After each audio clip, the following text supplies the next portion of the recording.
Banks are the real shadow economy. This title was something I chose when I first started working on this presentation. Why this? Because when I talk to people about crypto, they claim that crypto is this shady thing that exists in society and it operates beyond the control of law, like a secret hidden bad system.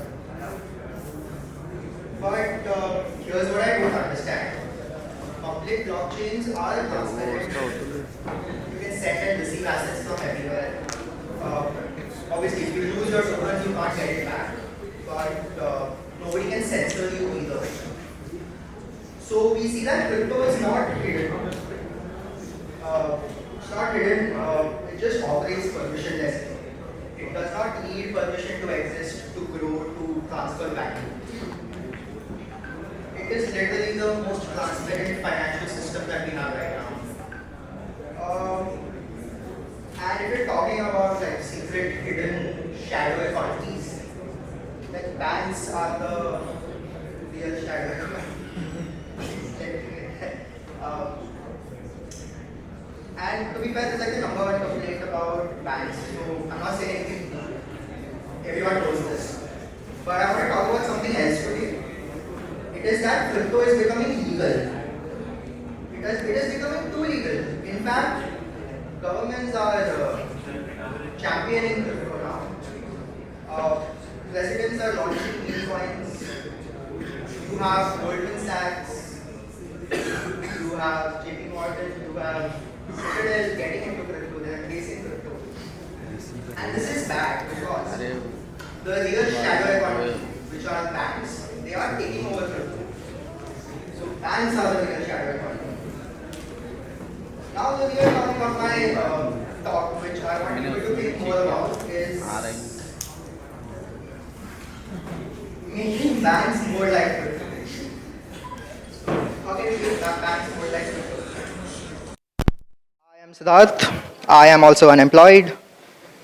I've been in crypto for 5 years. I worked with cool companies like these, and I am poor. Let's go.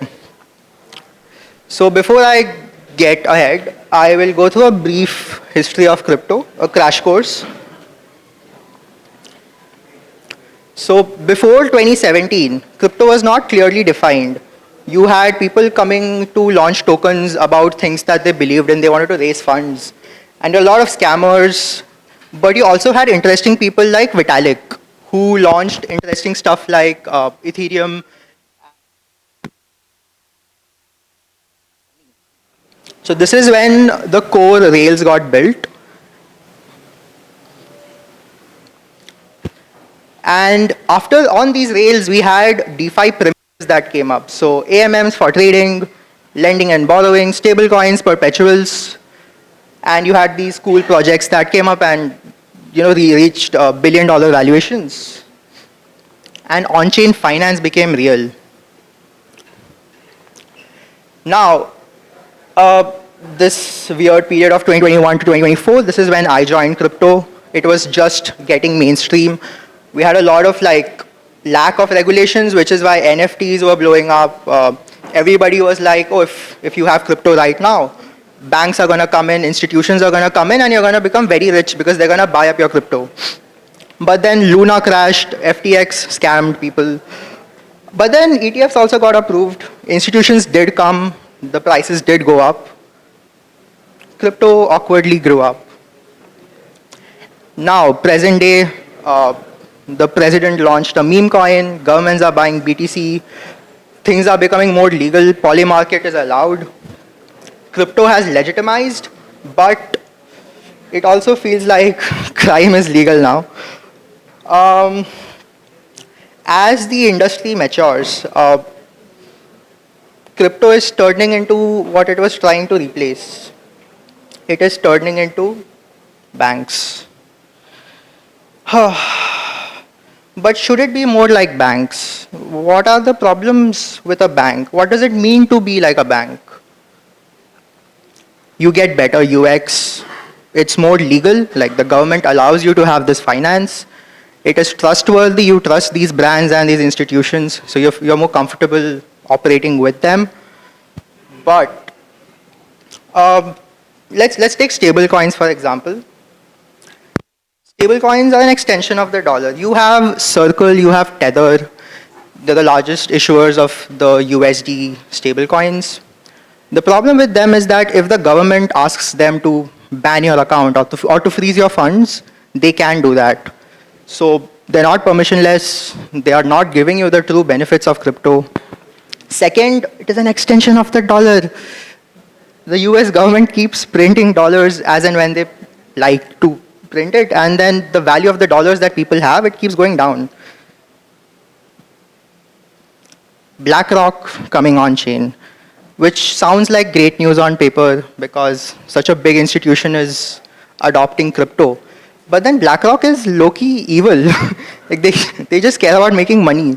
So even if they're coming on chain, then they're not coming on chain with crypto ethics or with the ethos of what crypto stands for. They are still BlackRock. Now, why are we here? We are here because banking needs to be more like crypto. Why do we come to conferences like this? Not to celebrate stable coins coming up or BlackRock coming into crypto. We are here because we want to make crypto open, permissionless, and accessible to everyone. We want to make a new financial system which is better than the old one. Piche. Yeah. So how many of y'all are participating in the hackathon? Sure, great. Guys, when you're building something, you should keep your ambitions high. You're here to like beat the financial system. Grant to bana loge paise, but say bada socho. The scale of your ambitions should be very high. So please don't make a on-chain splitwise again. In fact, I'll give you two fun ideas. Stable coins that can't be censored. Circle and Tether exist. They can censor you. That's a bad thing. We have USDS, but it has its own problems. It's backed by the dollar. Maybe you can create an INR version which cannot be censored. Then second, on-chain credit. Right now, lending borrowing works on an over-collateralized method. If you can build under-collateralized credit for people who are not banked, very cool idea. And the best part about all of this, the best part about coming to a conference and hacking and making money apps on crypto is that you don't need permission to start building. Thank you, that was my time. Thank you so much. Do we have any questions?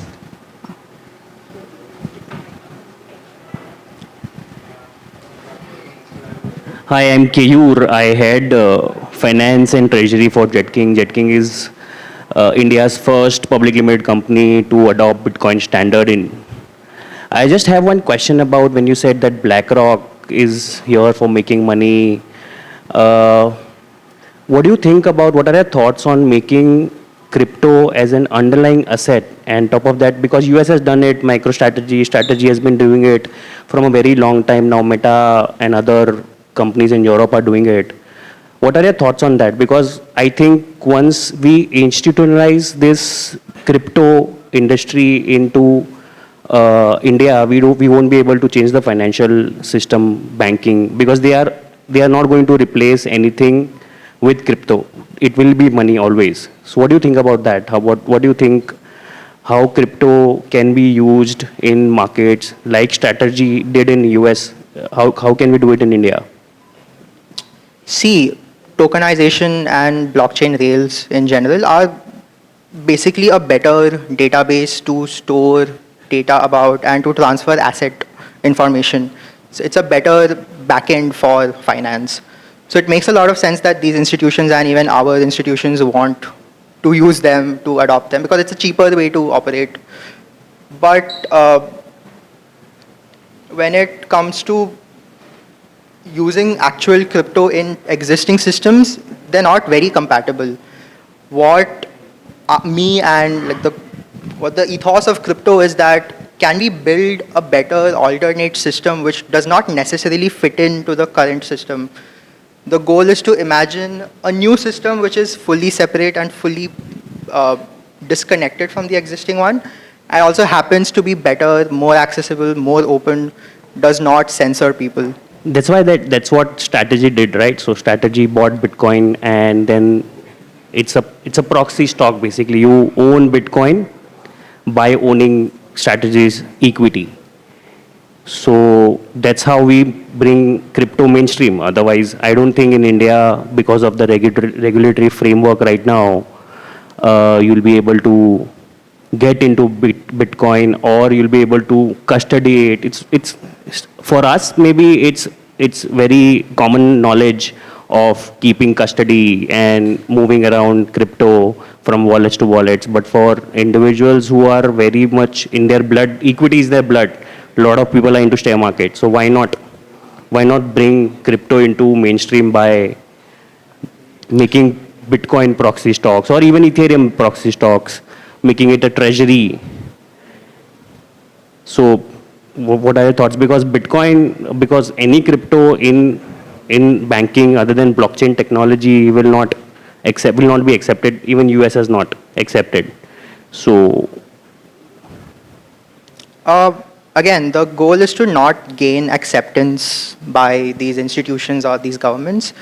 It is to build a system that does not need the acceptance of these institutions. I understand strategy. It's a great way to get leveraged exposure to the price action of Bitcoin. That is fine. When I say mainstream adoption, what I'm talking about is building core financial primitives that people can use. You can borrow money on chain without needing a bank. You can earn yields on your assets without, again, needing a bank or an intermediary. So separating the state and the financial system. sure. Thanks. So when you say crypto is permissionless, like is it truly permissionless though? Because you say you want to build these systems that where you can give credit to the unbanked, or you can provide these sort of services. In the end, you still need liquidity and market makers, and also regulatory like headwinds are there. So like, is it truly permissionless? Like, how do you get to a place where it's an open system that anyone can truly build upon and use? So you have to solve for two things. One is obviously access. The second is incentives. If you create the right incentives for people to come join a new system, they do join. That is how the early blockchains attracted miners and validators, right? For the compute that you provided to the proof of work blockchain, you would get rewards in the form of block rewards. That's how Ethereum miners started. They bootstrapped the network this way. So you solve for incentives, the liquidity will come for the incentives. You don't need to juggle with laws and regulations. But so far the incentive has just been gambling. Like that's been one of the primary use cases of blockchains and crypto. It's just speculation. Yeah. How do we get to a point where it's not that? Because when you put your money in a bank, for example, you know that it's not being gambled. I mean, for the most part. But Money is definitely been gambled when you put it into a bank. So banks by law are only required to keep 10% reserves. The rest of it is lent out. They have different risk engines, and they're not very good because banks keep going bust all the time, which is why the government has to step in and bail out the banks. They have to print more money, which makes everybody more poorer. So can we build a system that is so robust that they don't go bust? Which is why right now lending in crypto is only over collateralized. You do not get under collateralized loans. Maybe it's possible. Need cool builders to build it and try it out.